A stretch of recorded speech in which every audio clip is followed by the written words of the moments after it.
Oi, pessoal, boa tarde. Meu nome é Luiz Felipe Labac.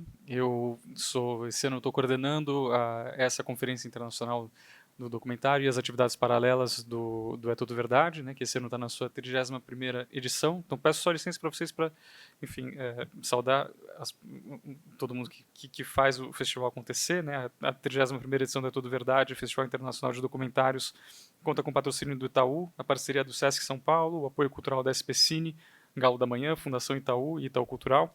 E a realização está a cargo do Governo Federal, por meio do Ministério da Cultura, via Lei Rouanet, e do Governo do Estado de São Paulo, por meio da Secretaria da Cultura, Economia e Indústria Criativas. E, bom, bem-vindos a essa que é a terceira mesa da 23ª Conferência Internacional do Documentário. Reconheço alguns rostos que estavam aqui de manhã também, a gente já teve duas mesas bem legais. E eu estou aqui de corpo presente, mas, na verdade, eu vou ser só o mediador, na verdade. A gente está muito feliz de enfim, também poder fazer mesas em outros formatos, e no caso a gente vai ter uma mesa única esse ano, que vai ser com dois participantes à distância.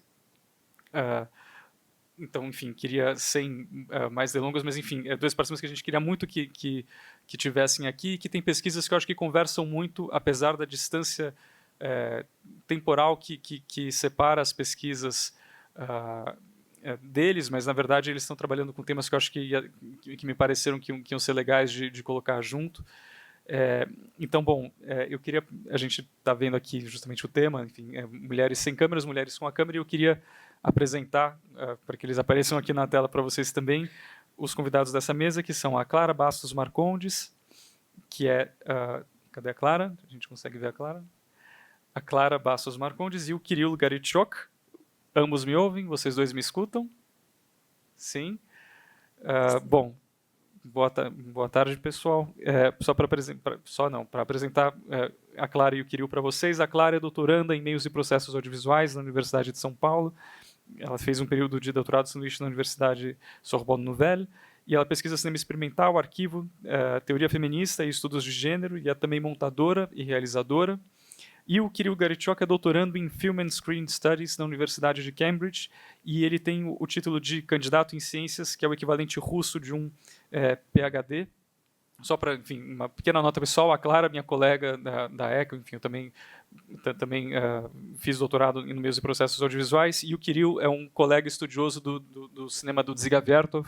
O Kirill é dos maiores especialistas no Dziga Vertov que a gente tem hoje em atividade. Ele publicou uma série de trabalhos muito importantes na Rússia, que espero que sejam prontamente traduzidos. Então é muito legal ter, enfim, a Clara, que é uma colega de tantos anos, que faz uma pesquisa que eu admiro tanto e que acho que conversa tanto com o tema e com os eixos principais da conferência e do É Tudo Verdade esse ano, e o Kirill, cujo tema sobre o qual ele vai falar aqui também conversa bastante com a gente, e é também um colega Kinok Vertoviano. Então, enfim, prazer que os dois estejam aqui. E, bom, a gente vai ter primeiro a apresentação da Clara, vai funcionar, eles vão fazer suas apresentações também com o PowerPoint. O Kirill vocês vão escutar quando ele for falar em inglês, vocês vão ouvir quem tiver com a tradução no fone. E aí depois a gente vai fazer um debate. Vou fazer meio a mediação para a gente poder, para eles poderem entender, né, para o Kirill também poder entender as perguntas de vocês. Gente, nós ouvimos vocês. Clara, você nos ouve, certo? Vamos ver se a gente te ouve. Oi, eu ouço vocês. Estão me ouvindo? Sim, nós ouvimos você. Bom, quando você quiser, se você quiser compartilhar também sua tela com a gente. Eu já estou compartilhando. Acho que precisa só mandar. Maravilha. Eu que não estava vendo aqui, mas maravilha. Bom, só antes também de começar, desculpem um pequeno atraso, gente, só também fazendo funcionar tudo tecnicamente, a engenharia técnica. E, bom, é isso, uma boa mesa para vocês. Claro, fique à vontade, nós estamos aqui para te ouvir. Tá bom. Bom, boa tarde, gente. Muito obrigada pela presença de todos. Obrigada, Luiz, pela apresentação e pelo convite de fazer essa fala. Eu sou doutoranda, como o Luiz falou, em Meios e Processos Audiovisuais na USP, e o que eu vou apresentar aqui hoje é um recorte da minha pesquisa de doutorado. Então, o que eu vou falar hoje é uma prática que assumiu muitos nomes e diferentes definições ao longo da história do cinema.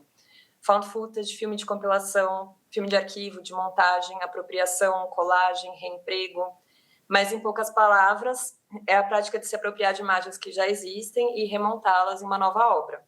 Sejam imagens contemporâneas ou imagens históricas, encontradas em arquivos ou roubadas, por exemplo, na internet, ou encontradas na rua, na época do cinema analógico.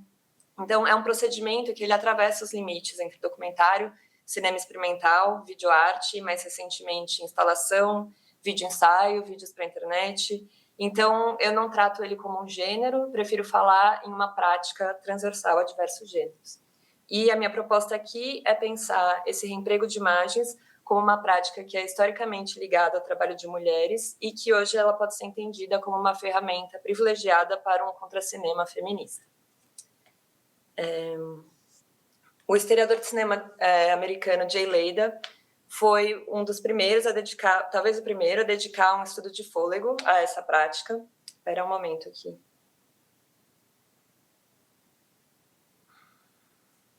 Desculpa. Nesse livro aqui, de 1964, no qual ele mostrou que a remontagem e a reciclagem de filmes elas estavam presentes desde os primeiros anos do cinema. Mas ele atribui a uma mulher o desenvolvimento dessa prática naquilo que ele vai considerar um novo gênero, que ele chama de filme de compilação, que seriam justamente filmes criados na sala de montagem e que ele associa também a filmes de ideia.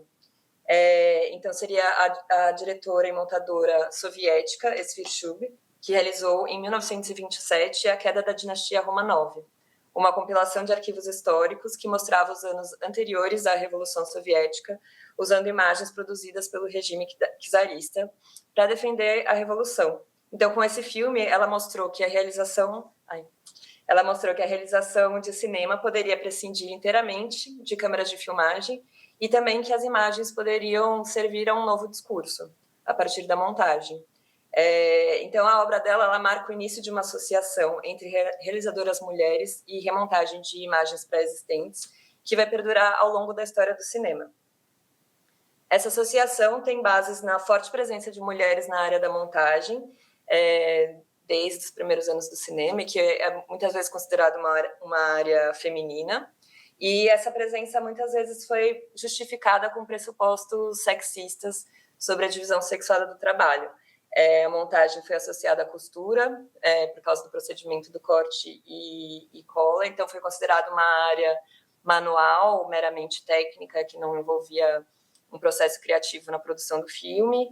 E em alguns momentos também se fala da domesticidade da sala de montagem, um espaço muito menos público do que o set de filmagem. Mas, enfim, se foram associações sexistas que permitiram a presença dessas mulheres na área da montagem, a gente sabe que a montagem é uma área que contribui muito expressivamente para a criação de cinema e que foi um lugar onde as mulheres puderam se engajar com essa criação, seja como colaboradoras de todos os tipos de filmes, seja através do uso de imagens existentes, já pré-existentes, né, o reemprego. E o reemprego é também uma área acessível a todos aqueles que não têm acesso aos meios de produção industrial, comercial, porque é justamente um tipo de cinema que se faz sem grandes equipes, sem necessariamente set de filmagem e, portanto, com muito pouco recurso. Então, eu trouxe a obra da Shub porque ela representa uma espécie de marco fundador dessa prática e ela ajuda a gente a pensar nela como uma prática, com uma relação histórica com as mulheres e com a montagem, e com essa presença das mulheres na montagem. Mas tem um outro filme que é comumente citado como marco fundador desse tipo de prática, que é o Rose Hobart, do Joseph Cornell. É um filme em que o material fílmico ele é abordado por uma perspectiva totalmente diferente da montagem política e mais documental da Shub. Aqui, o Cornell ele é um artista ligado ao surrealismo, e o que ele faz é remontar um filme chamado East of Borneo, de 1931, isolando somente as cenas em que aparecia a atriz principal, a Rose Hobart, e, além disso, mudando a velocidade de projeção, que ficou um pouco mais lenta, e usando um filtro azul, tudo isso dando uma aura muito onírica ao filme, e esvaziando a narrativa do filme original, né? Então, se eu trouxe a Xubi para falar de um exemplo de trabalho feminino, aqui a gente tem uma obra muito ligada à presença da imagem da mulher no cinema, né? E ele faz menção a essa presença ostensiva da imagem da atriz, e só que esse filme ele feito a partir desse olhar de admiração, ele traz também aspectos fetichistas na própria reapropriação dessa imagem, né? Intensificando um pouco essa questão do prazer visual e esvaziando a narrativa para valorizar a imagem da mulher. A minha proposta seria pensar como essa apropriação de imagem de mulheres poderia ser associada ao aspecto do trabalho feminino e de uma prática em que as mulheres têm uma certa relação histórica, para pensar forma de elaborar um discurso feminista a partir de imagens já existentes. Uma crítica a representações correntes e históricas que estão sendo feitas sobre as mulheres através das imagens. Então, minha proposta é mapear formas de contra-cinema feminista que têm sido feitas a partir do desvio ou da recuperação de imagens de mulheres. E, nesse sentido, eu trago o argumento da Nicole René, uma pesquisadora francesa, de que o found footage, ou cinema de reemprego, poderia ser considerado como uma tática de guerrilha, porque a maior parte das guerrilhas não tem dinheiro nem armas, então a técnica é recuperar as armas do inimigo. Podemos também evocar a Michelle Perrault, historiadora francesa, quando diz que as mulheres são mais imaginadas do que descritas ou contadas, e que fazer a sua história é, antes de tudo, inevitavelmente, chocar-se contra esse bloco de representações que as cobre e que é preciso necessariamente analisar, sem saber como elas mesmas as viam e as viviam. Nesse caminho, eu proponho pensar a montagem não a partir do corte e cola, mas a partir do olhar, como uma ferramenta de espectatorialidade ativa que permite investigar as imagens, buscar sinais que não seriam perceptíveis no fluxo normal do filme e transformar essa leitura em uma nova obra. Então, eu gosto também de trazer essa citação da Annette Michelson, que exprime muito bem a potência criativa da montagem. As delícias da mesa de montagem oferecem a sensação de controle através da repetição, aceleração, desaceleração, parada em freeze frame, liberação e inversão de movimento que são inseparáveis da emoção do poder. A euforia que se sente na mesa de montagem é a de um foco cognitivo aguçado e de uma soberania lúdica, fundamentada naquela gratificação profunda de uma fantasia de onipotência infantil disponível àqueles que, desde 1896, brincam como nunca antes na história do mundo com o contínuo da temporalidade e a lógica da causalidade. Então, eu voltei um pouco às origens dessa prática para mostrar que ela tem associações muito antigas com o trabalho feminino, por um lado, e com o interesse pelas imagens das mulheres, por outro. O filme da Shub e o filme do Cornell, eles foram considerados marcos iniciais de tradições estéticas muito distintas, né? A abordagem da Shub mais próxima do documentário, serviu como base para a definição do filme de compilação, com o Leida e depois com outros autores, e estaria associada a uma vanguarda mais política, enquanto que a elaboração plástica do Cornell foi associada a uma vanguarda esteta e trouxe as bases para aquilo que se convencionou chamar de filme de found footage no meio do cinema experimental. Mas hoje essas divisões já não fazem tanto sentido, desde o advento do digital, essa prática se difunde e se expande muito em diferentes correntes, e essas divisões acabam não sendo tão funcionais, sendo mais fácil a gente pensar em obras individuais, cada uma, claro, dentro do seu contexto. Mas então, quais são as possibilidades de elaboração de discursos feministas a partir de imagens pré-existentes? Eu fiz aqui uns slides com vários filmes que eu não vou comentar um a um, mas é mais para ter um referencial para quem quiser se aprofundar depois. Existem, por exemplo, obras que usam imagens do cinema para evidenciar discursos machistas que circulam em filmes de ficção de ampla circulação.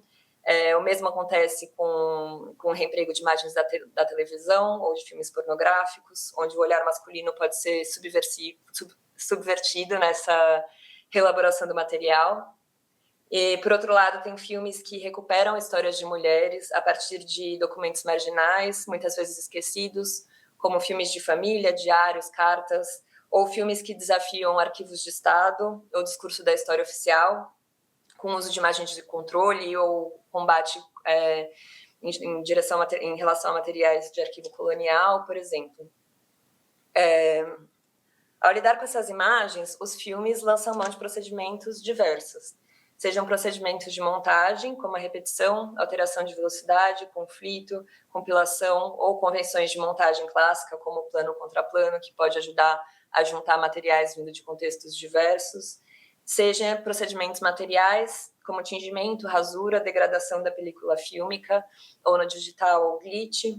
E é comum também a construção de narração, seja em voz over, off, ou com cartelas textuais.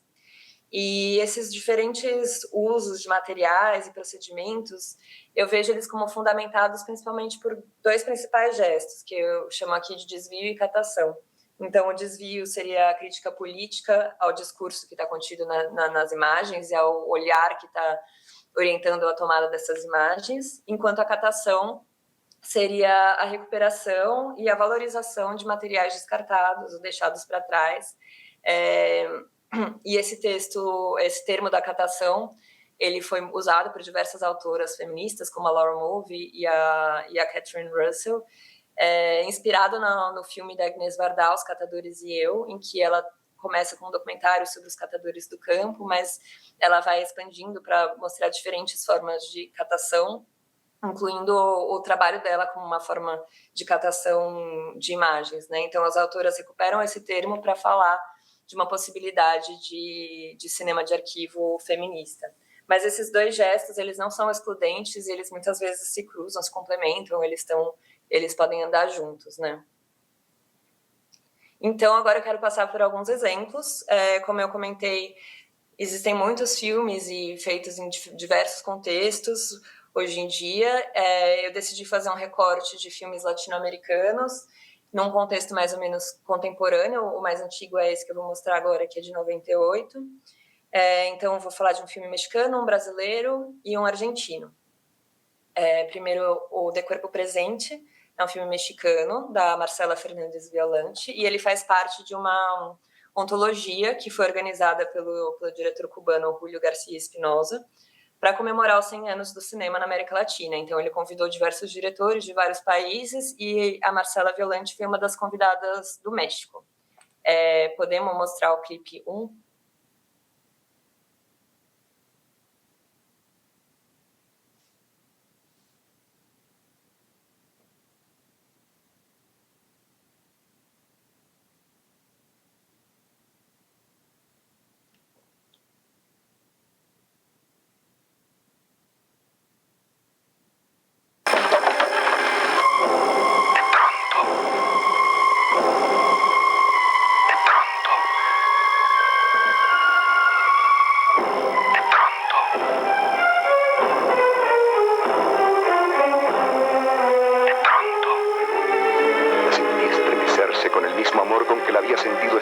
Entre mis brazos. Fue entonces cuando apareció la primera sombra de aquel monstruo que iba a llevarme a la tragedia.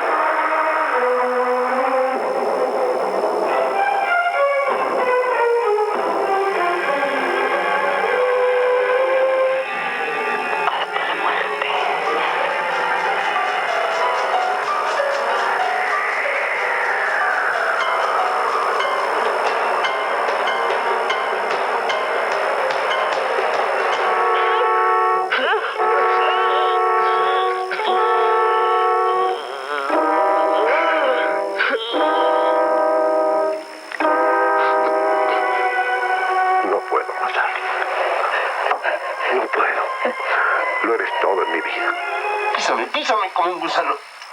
Anda.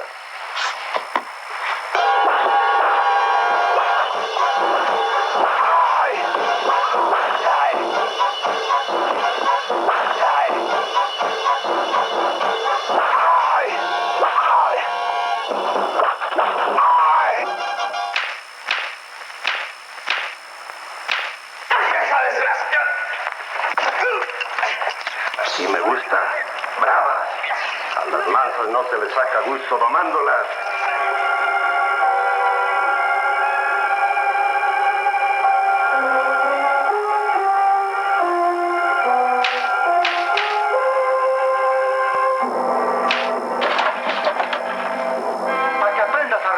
macho. A ver, aprende.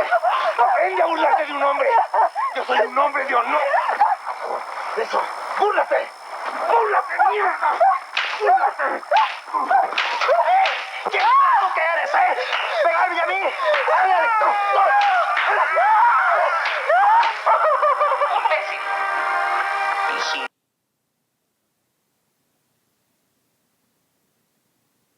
Oi, estão me ouvindo?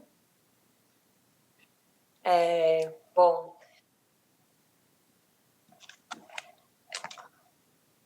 agora eu estou ouvindo um ruído.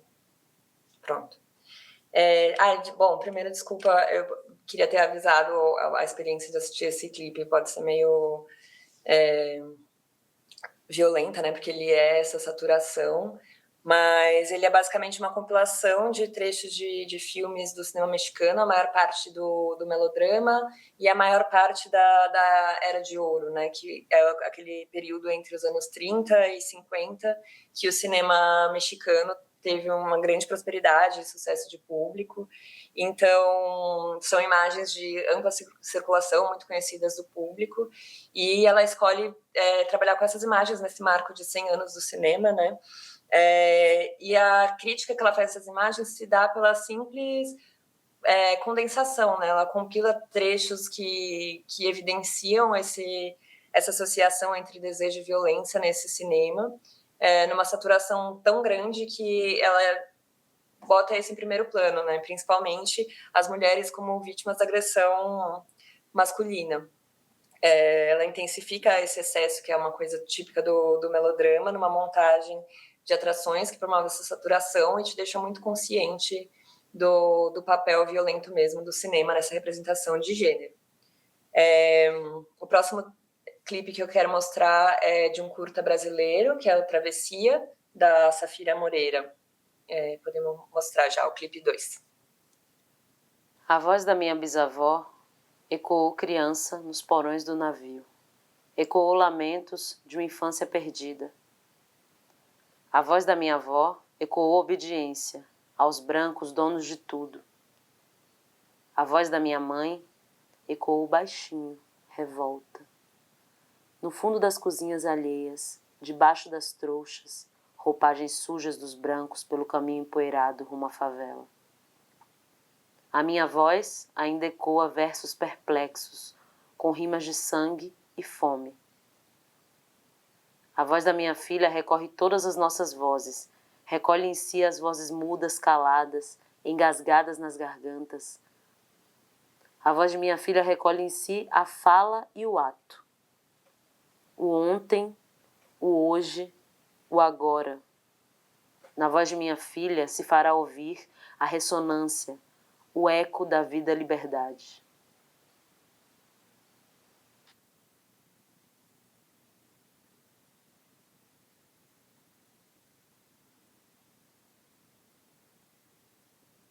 Bom, então nesse curta, a diretora estava fazendo uma pesquisa, né, buscando registros de família de pessoas negras, e ela encontra muita pouca coisa.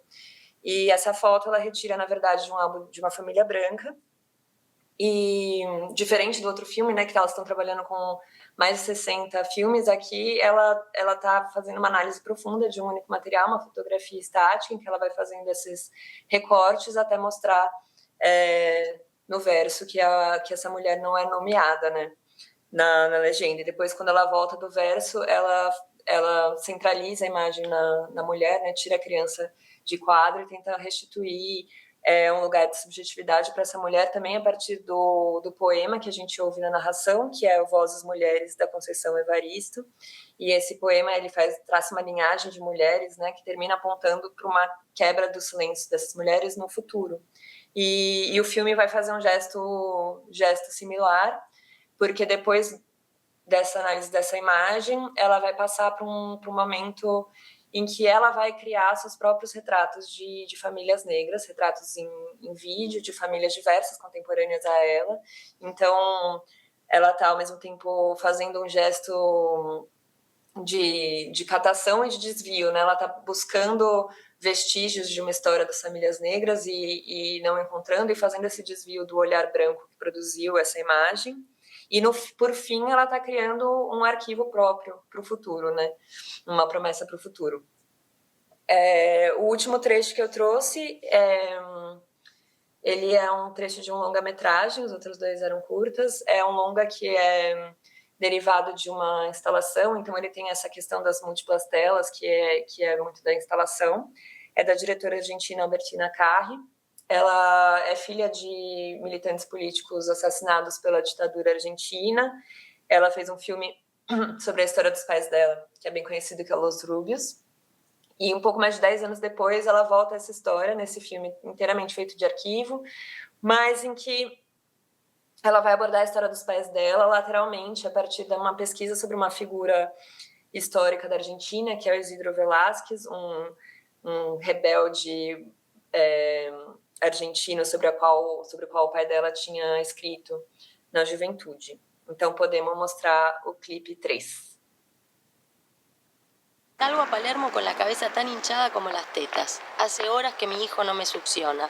Debo llegar rápido a casa. Aunque la cantidad de sobres, papel madera, llenos de hojas, tamaño máquina y escritas a máquina no me ayudan a la operación, rápido a casa. Me pierdo. Salgo para el otro lado. Tardo siglos en llegar.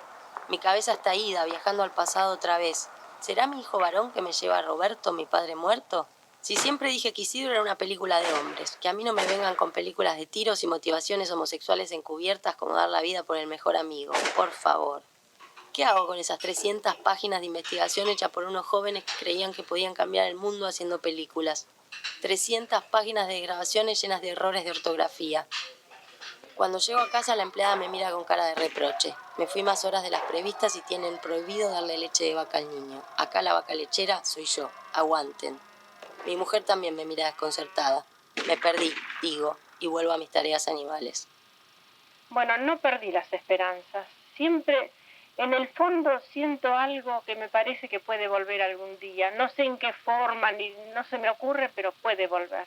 Le espero, que lo dejen algún día libre. Eso es lo que usted desearía en este momento. Ahí tiene en su mano la fotografía de su hijo. Un muchacho sano, joven, alegre. Bueno sobre todo.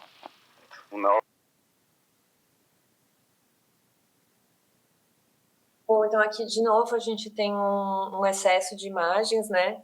Mas é um excesso de voz também, né? Porque essa narração ela fica o tempo inteiro no filme, mas é um excesso que ele também está apontando para uma lacuna, porque em meio a tantas imagens o filme é permeado por diversos fracassos. Ela não consegue descobrir muito sobre o Isidro Velázquez, nem coisas novas sobre os pais dela. Ela não consegue fazer o filme que ela pensou em fazer inicialmente. Então, frente a esse excesso, você não encontra também as respostas, né? Tem um limite do que você consegue restituir do passado. E esse filme me interessa porque, embora ele não seja tão centrado em imagens de mulheres, né, quanto os anteriores, ela traz uma perspectiva para a lida com os arquivos, que é totalmente marcada por um ponto de vista dela, que é atravessado, né, pela experiência da maternidade, principalmente pela experiência da maternidade, vocês conseguem ver um pouco nesse trecho, mas a maternidade ela acaba se contrapondo um pouco ao trabalho dela de memória que ela está tentando fazer. Então, às vezes é um empecilho, ao mesmo tempo que a busca dela de voltar para a história dos pais é engatilhada por esse momento, né, de estar vivendo isso, e ao mesmo tempo ela traz uma outra perspectiva de família, através do casamento com a esposa dela, e eles têm um filho num casal de 3 pessoas, enfim, o ponto de vista que ela constrói é muito marcado, atravessado pelo gênero. Bom, então é isso. Eu procurei demonstrar como reemprego de imagens, entendido como uma tática de guerrilha, né? Ele pode servir à construção de um contracinema feminista, que pode ser também atravessado por questões de classe, de raça, de sexualidade, de geografia, entre outras. E, para além de criticar pela montagem o olhar que está por trás da tomada dessas imagens apropriadas, os filmes também podem apontar para ausências, para lacunas dos arquivos audiovisuais, os limites, né, do que você consegue encontrar neles. E, nesse sentido, eles também podem ser formas de conta e arquivo, seja realmente produzindo novas imagens, como no caso do Travessia, mas também ao colocar em circulação imagens esquecidas ou ao se contrapor, né, ao discurso dominante que tá sendo reforçado pelo arquivo, mostrando seus limites, seus silêncios ou seus preconceitos. Muito obrigada.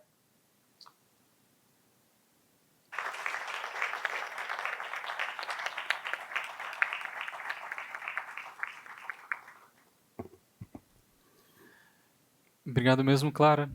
Muito bom te ouvir. Enfim, fique a postos para a gente poder debater também o seu trabalho logo depois da apresentação do Kirill. Então, bom, eu queria chamar então agora o Kirill Garetyok, que vai fazer a apresentação dele, chamada Além de Svirshub e Elizaveta Svilova, as mulheres ocultas que fizeram o documentário soviético. Kirill, você nos ouve bem? Você me ouve bem, na verdade? Yes, I can hear you. Can you hear me? Sim, perfeitamente. As pessoas que estão com fone conseguem ouvir a tradução do Kirill. Kirill, se você puder dar um oi para as pessoas que estão aqui.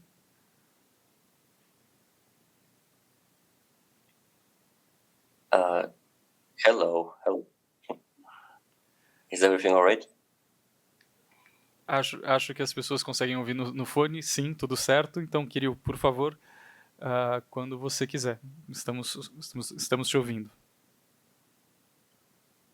Okay, so let me start the presentation.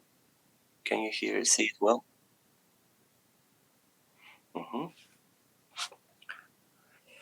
Okay, so first of all, thank you very much, Louis,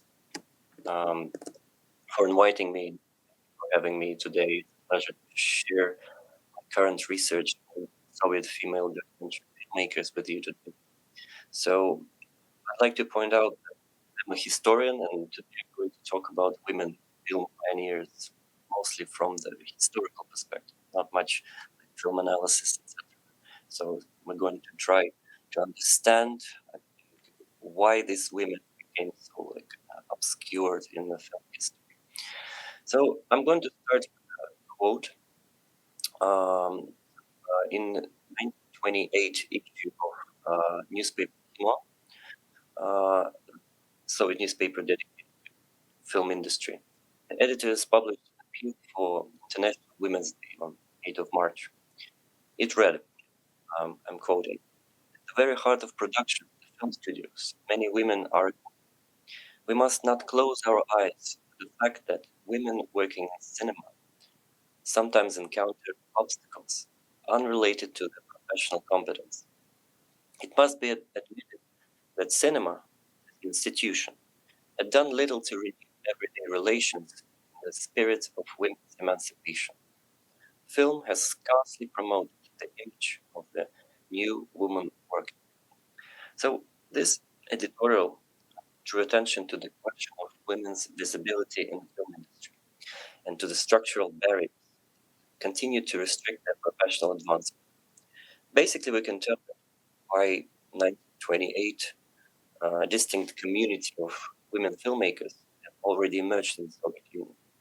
In this talk, I argued that early Soviet documentary cinema played a pivotal role in this process, and it offered women crucial points of entry into film production, enabled their professionalization, and fostered the emergence of a closely connected community of female film workers.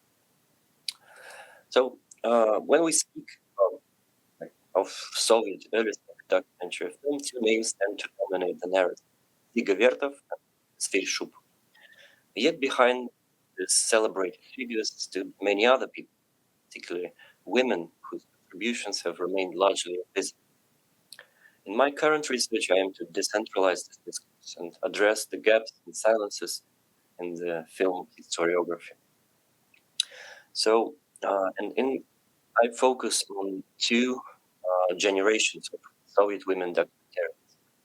The first generation entered the industry shortly before, after the revolution of 1917, often without formal education or technical skills, and rarely with artistic ambitions.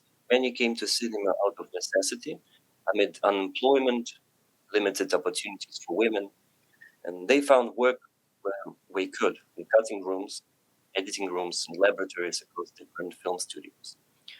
Before the revolution, Studio Pateo in Moscow and Petrograd, St. Petersburg, and Khanjonkov studio that were starting points for many, for example, Елизавета Свилова, Natalia Danilova, Vera Popova-Khanjonkova, Irina Setkina, etc., etc.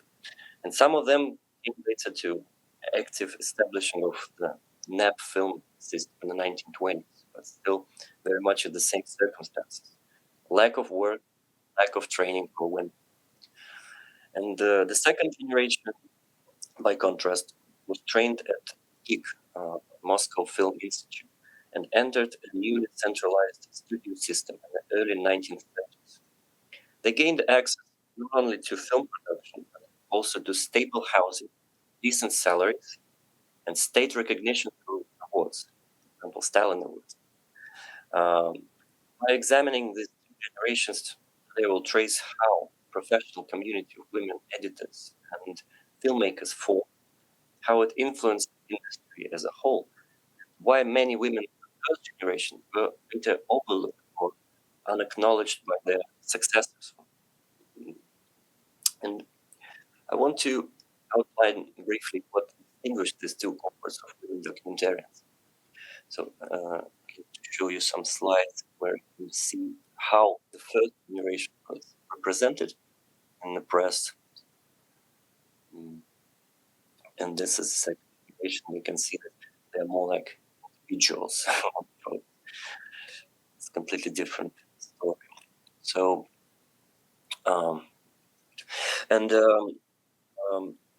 I want to outline briefly what distinguished these two cohorts of women documentarians, because I think this contrast is central to my argument. So in the 1910s, early 1920s, there was effectively no such profession as a documentary filmmaker. So the term documentary itself had yet emerged, and non-fiction film existed largely as a set of loosely defined practices. For example, newsreels, instructional films, educational films, and various forms of neutralities. That is why most future documentarians started with different positions and roles in emerging Soviet cinema, including non-fiction and fiction films. So by contrast, the generation that entered the industry in the 30s encountered a very different landscape. Documentary cinema had acquired institutional shape, ideological purpose, and the establishment of centralized documentary studio, named Soyuz Kinochronika in 1932, provided not only a professional home, but also a coherent sense of identity and authorship for those working within the genre. So I'd like to return back to the 20s. So in 1928, it's a quote by film editor. She wrote an article about her profession in the journal Sovietsky Ekran, Soviet Screen. Kirill, perdão, se puder interromper só um segundo. Eu não sei se você está passando os seus slides ou não. Aqui a gente está vendo apenas o primeiro slide da sua apresentação. Só queria checar se você... Oh, really? Yeah, sim. Why is that? Okay. Pois é, eu não sei. Okay, I'm sorry. Thanks. Vamos let me try it again. Maybe this one. Can you see it now? Agora sim. Agora a gente consegue ver. Oh. Ok, obrigado. Perfect. I'm really sorry. Yeah. So I'll briefly show you the previous slides. So here are Ziga Vertov, Elizaveta Svilova, and Esfir Shrub. I talked about them. They're the dominant figures in the 1920s. So I briefly told about the differences between the generations, and here are the representations. Right? You can see that first generation was a visible group. And here are like more individuals. You can see it's a difference, I think, very telling. So, yeah, let's carry on. So I'll read by the editor Osipa. She said, the editing rooms are a women's kingdom.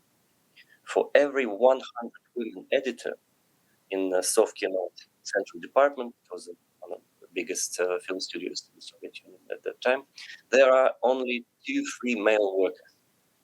The women editors say that a man could never replace them. They don't have for this work either the perseverance or the patience or the attention. And this viewpoint about editing as a particularly female profession was widespread at the time, but it is especially revealing when voiced by women themselves. The claim is not simply that editing is a women's work, but that men are unsuited to. So it is well known that this is a different thing. That Svilova, I'm going to skip most of my presentation for the sake of time. So it is well known that the avant-garde revalued women's labor in cinema by making montage visible as a central creative practice in the 1920s. Yet the process also worked in the opposite direction, because women editors helped constitute the avant-garde itself by teaching its leading male director how to work with film materially at the editing table. Two examples are Elizaveta Svilova, collaboration with Dziga Vertov, Natalia Danilova, and Vera Popova-Khanzhonko, assistants to Lev Kuleshov, one of the founders of montage theory, and Istvir Shub, her early re-editing experiments with Sergei Eisenstein, all point to the same pattern. Young men desired to shake the old cinema, avant-garde filmmakers, right? So they gave women the opportunity to experiment too. And they were not only practical instructors of the avant-garde montage culture, but the crucial yet mostly invisible part of it. So while montage was gaining recognition as creative labor, the actual working conditions of women editors in the 1920s remained extremely harsh. Beginning in 1904, the specialist press repeatedly drew attention to dangers and difficulties faced by female editors and laboratory. As the Kino reported, women often work in damp, dark rooms filled with fumes of acid, camphor, and acid. Another article described how editors suffer from dizziness, nausea, and intense heat caused by the harmful vapors in the air. The constant nervous tension of the work affects the entire nervous system. For example, in an interview with the newspaper Kino, editor Anna Prokhorova remarked that the young workers complain that it's hard to breathe and ask to classify it as working in hazardous conditions. So by the end of the decade, the difficult and unhealthy conditions under which women edited films had been widely acknowledged. According to the press, some measures were finally being taken to address. But yet, public image of women editors in the 1920s became almost entirely defined by this harsh condition. Like we can see that most articles in women's labor in film emphasize the dangers and tedium of the work, portraying editors as essential to film production, yet invisible, overworked, and physically strained. And many women, however, sought to challenge this perception by the end of the 1920s. They aspired to authorship and creative recognition, and they wished to be seen as skilled professionals engaged in meaningful and increasingly artistic work. So one such figure was Olga Filimonova, film editor at Soft Film Studio, and an active member of the Women Writers, affiliated with women's journal Delegatka, very popular in the 1920s. So her poems frequently published in the film, depicted the editor's labor as invisible and monotonous, with the worker's body dissolving into machinery, or as she pointed out in the poem, into a colony of ants. You can see my English translation of the poem. So I skip some parts, and I'd like to point out that by the late 1920s, female editors had indeed formed a collegial, almost sisterly community. New generations of women entering the field not only in pursuit of creative expression, but also demanding safer conditions, equal rights, and opportunities for advancement. They wish to publish their poetry, join women's organizations, and grow professionally. Crucially, women now had visible role models. Elizaveta Svilova and Shub, who had achieved a degree of public recognition and professional prestige rarely afforded women in Soviet film at that time. And many younger female editors looked to them as examples of what was possible. So they too wanted to work creatively, basically, and to be acknowledged as authors. But nevertheless, 1920s, the new perception of editing in documentary cinema did not necessarily made it easier for women to build stable careers in the industry. Many were still highly relied on male companies, whether directors, film administrators, officials of any kind, so for access to professional opportunities. It is telling that one of the notable female documentarians in the 1930s and 40s is Stepanova. In her career, I think I have a photo of her here. She began her career as an ordinary film editor and quickly became the director, primarily because her husband, Vladimir Stepanov, was the head of the studio Kult Kino in the mid-1920s. Similar pattern can be observed in the career of Steve Shub. It was her husband, constructivist artist Alexei Gan, who introduced her to avant-garde circles, like poets like Vladimir Mayakovsky or director Sergei Eisenstein.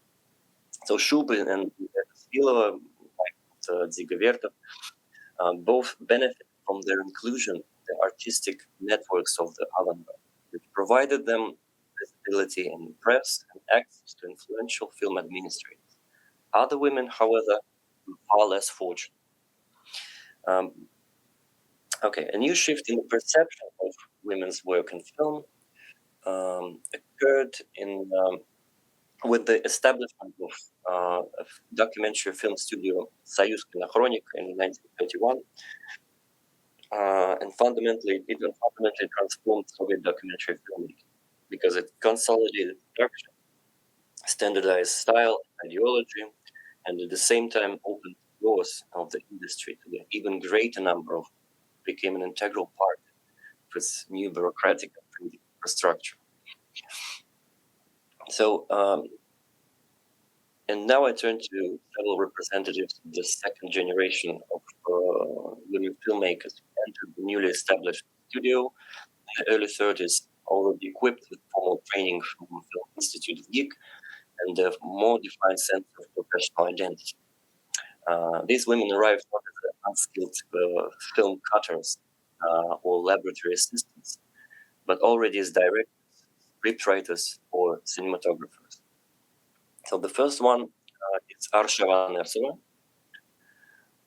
She, I believe, was one of the most creative and innovative graduates of Film Institute GIG, and she was an Armenian director. She was Armenian. In 1951, she founded a children's newsreel, Pioneeria, about children and for children.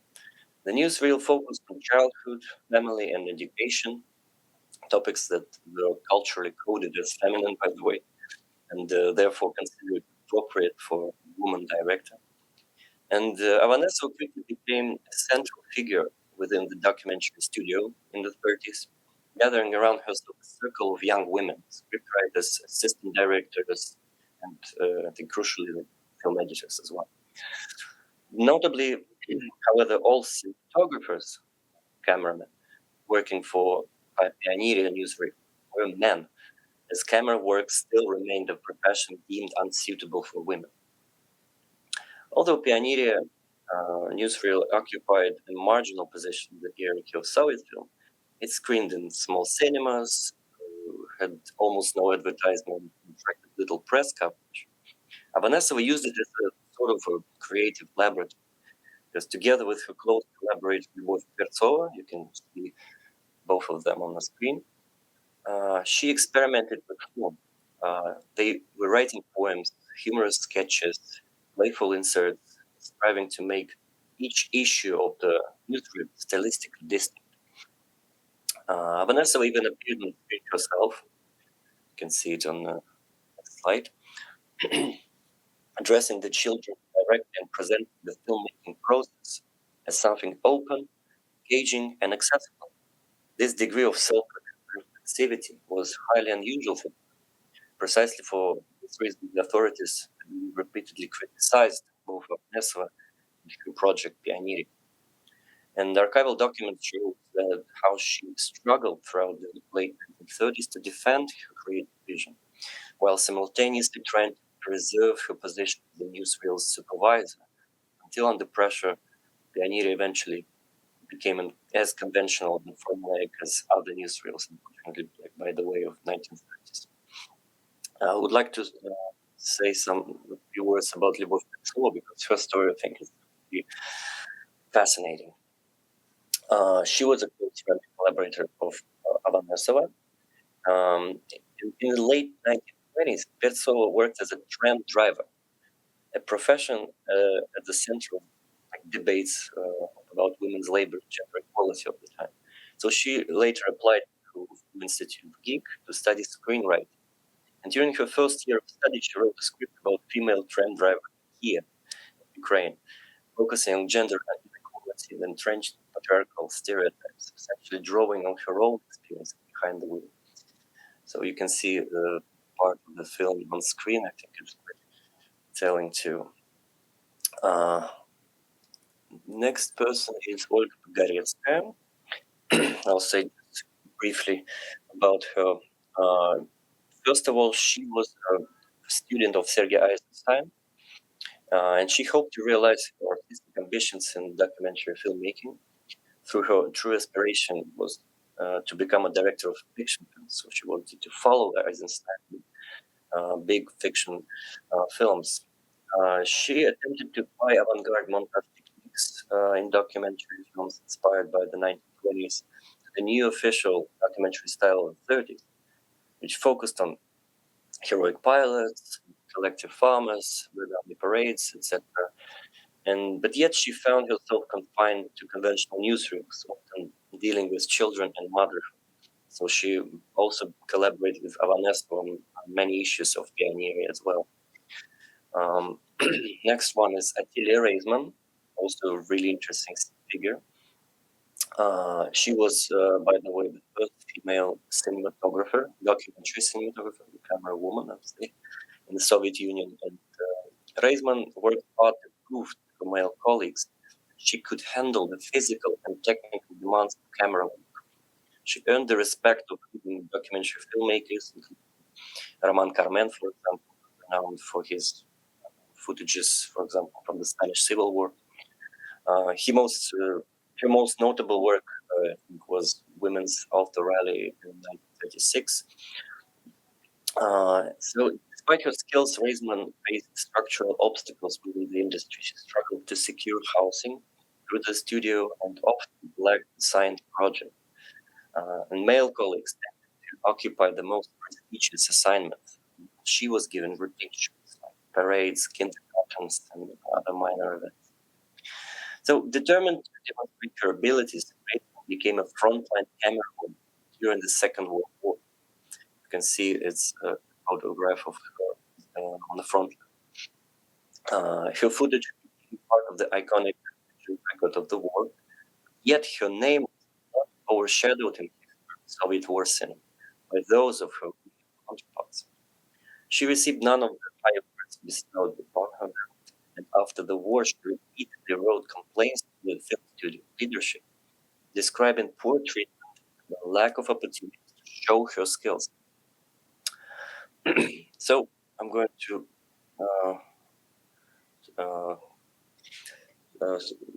now conclusion, I believe. So this generation, Avanescu, Petrova, Podgoretskaya, Reisman, and others, they came into the field with a sense of authorship. And the third generation never had access. They lived in the same dormitories, were study groups, worked together in the same departments, professional identity was now tied not just to skill, but to education, recognition, and affiliation with the film studio. So the community became more layered, more hierarchical, and more dependent on networks of loyalty, kinship, institutional belonging. In this rearranged landscape, Vilo and Shoup no longer occupied central positions. We're talking about 30s and 40s. They were respected historically, but they were not part of this new cohort. They did not belong to the tightly knit circles forming in this documentary film studio in Moscow. And this brings us, I believe, to crucial questions of why did this entire generation of women disappear from film historiography. So I think there are several reasons. So their ideological alignment, first of all, and loyalty to the system, to Stalinism. For the post-war and third generations that came after, their films were dismissed as just pure Stalinist propaganda. Second reason, I believe, is lack of stylistic legacy.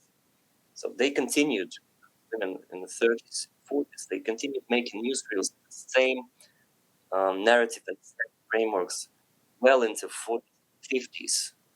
So they did not transition to styles or link themselves to the post-war generations. The aesthetic was outdated. The style they had trained in expired after the death of Stalin. And ironically, the very strategy that allowed them to repression, to like not drawing attention to themselves, not to be distant from male, later contributed to their invisibility. That is why Vertov and Shoup remained famous and iconic. They were positioned retrospectively as victims of the system, basically of this second generation. The women who worked steadily and equally within the industry were not granted the same narrative. However, many of them out inside the very industry. That is why there were no distinct film movement or style in the 30s, 40s. However, plenty of women worked. The pursuit of gender equality and the 30s placed these women in some kind of, I think. So they blended in so completely to be indistinguishable from their male colleagues and adjusted so strictly to institutional norms that they were ultimately erased and disappeared from the Stalinist film culture that so belonged to. So that's it. Thank you very much.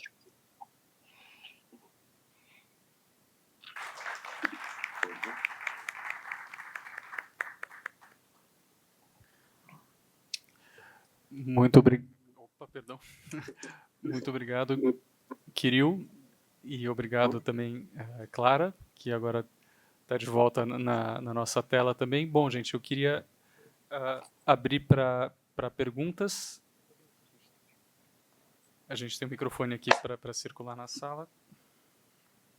Eu acho que vocês devem ouvir a pergunta, Clara e Kirill, vocês devem ouvir a pergunta feita pelo microfone. Só peço para a pessoa que perguntar falar claramente para que essa pergunta seja traduzida também. Vamos lá. Acho. Vamos ver se vai dar certo. Alguém tem alguma primeira pergunta, gente? Eu consigo ver direito aqui de cima.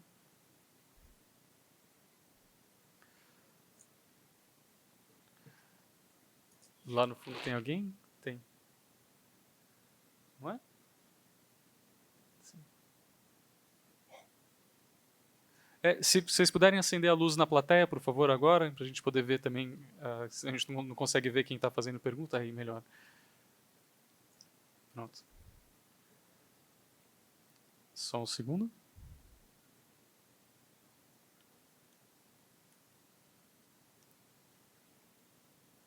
Não. Alô? Alô? Os microfones não estão funcionando. Bom, perdão, se o senhor puder fazer a pergunta e eu repasso para eles por esse microfone, por enquanto, só para a gente ganhar um pouco de tempo.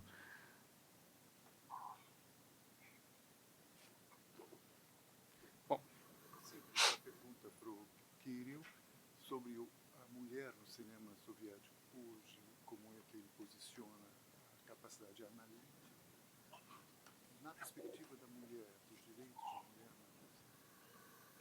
na capacidade de transmitir esse pensamento. Então, só ver se eu entendi direito, é uma pergunta para o Kirill. Como o Kirill posicionaria, o que você diria sobre a posição das mulheres no cinema da Rússia de hoje, enfim, em comparação com o que havia no cinema soviético? Se você pode fazer alguma relação com o que havia no período soviético, pensando no cinema feito hoje na Rússia?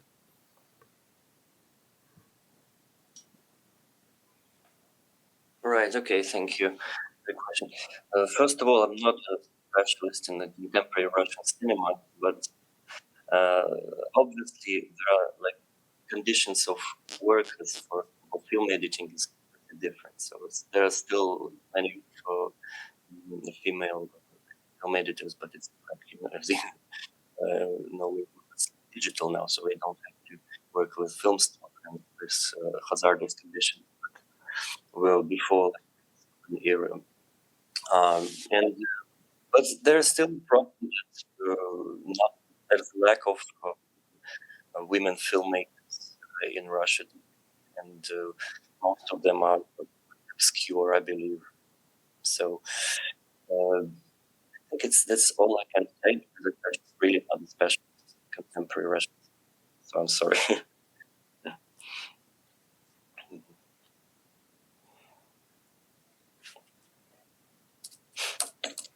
Mais alguma pergunta, gente? Temos aqui microfones.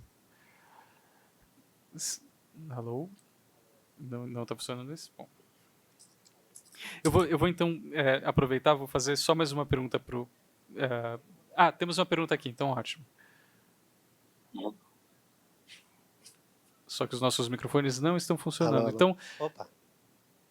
Tá. Boa tarde.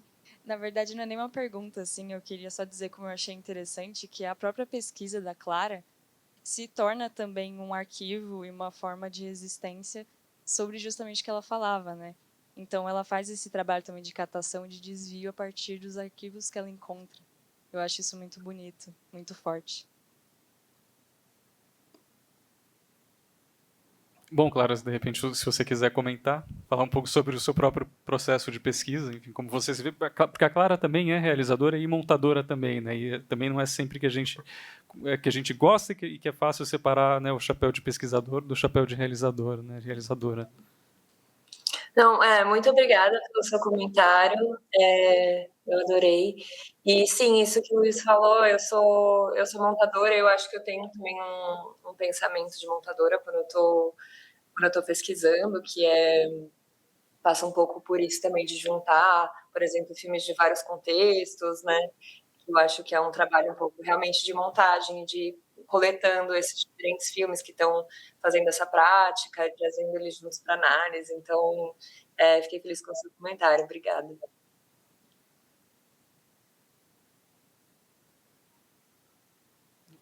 Alguma pergunta, gente?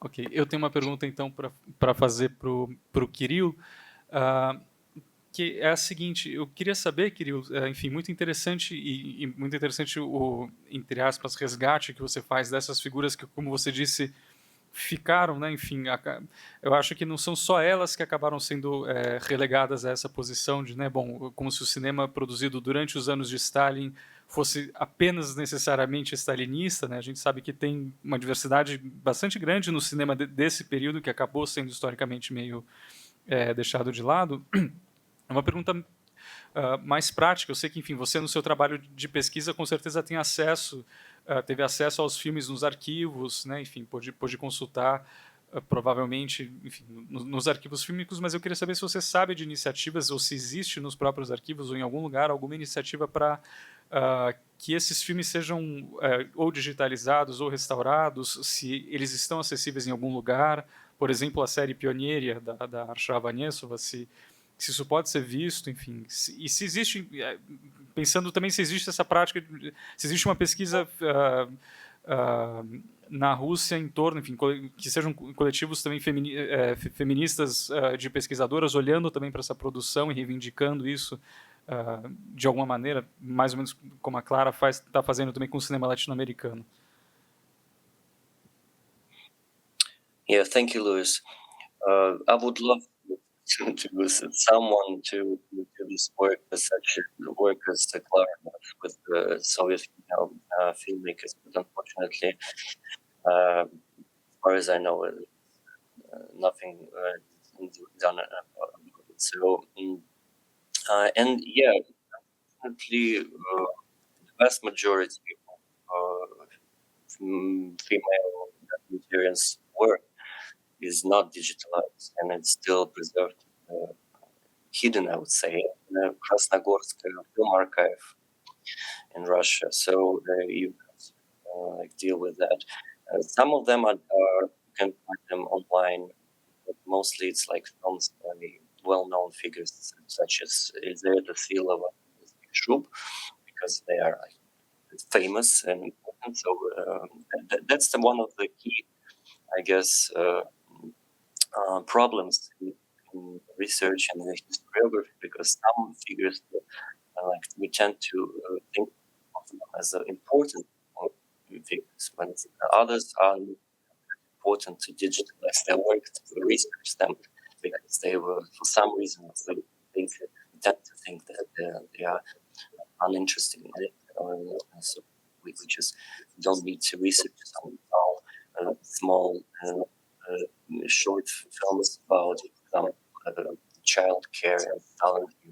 So, but actually, I think it's really important to understand what was going on in the female documentary movement, because it was still, I mean, very diverse, especially in the 1930s, because you can see how, for example, newsreel changed throughout the time, how they tried to experiment there, and apply different sorts of stylistic experiments. But still, you have to watch it in the archive, like by yourself. It's not digitalized at all. So I hope that someday there will be some collective scholars to digitalize it, restore it, yes, and present it to public, and also like interpret it in a very particular context. It's of course it's needed. There is a need to kind of interpret it and comment on that, and put it in a very specific context to understand that movement, to understand the style and why it was like that, because the circumstances in which women were working really difficult and harsh, and the hierarchies, and, rules, repressions, and etc. It was really difficult to navigate through your careers at that time. It's just impossible to actually imagine how it was. So, yeah, hope I answered your question.